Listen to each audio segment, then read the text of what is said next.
I'm Leah, and I'm going to show you how you'll get paid from the sales you make in your Printify Pop-Up Store.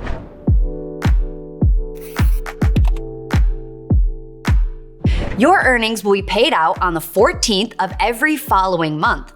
For example, all your earnings from the month of September will be received on October 14th. The minimum payout amount is $5. So if your earnings after taxes are below this amount, it'll be paid out once the minimum is met.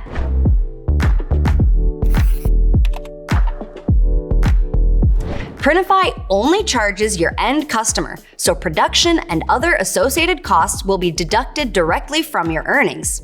So your final earnings will equal total sales minus production costs minus any refunds minus income tax.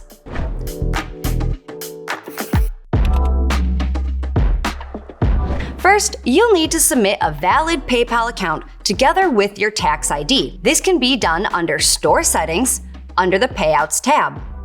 If you don't have a tax ID as a US resident, you can find further information on the official IRS website.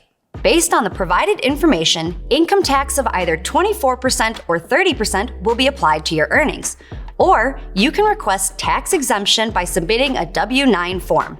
Once all the necessary information has been received, you'll get an email notifying you of the amount you'll be paid, as well as a breakdown of your earnings. You'll also get an email from PayPal to claim your payout. Click the button in the email and the earnings will be transferred to your PayPal account. Please note that if your earnings aren't claimed in time, the funds will be returned to us until the next month's payout cycle. And that's it. You're all set up to receive those hard-earned profits. Like this video if you found this tutorial helpful, and subscribe to our channel for all your Printify tutorials.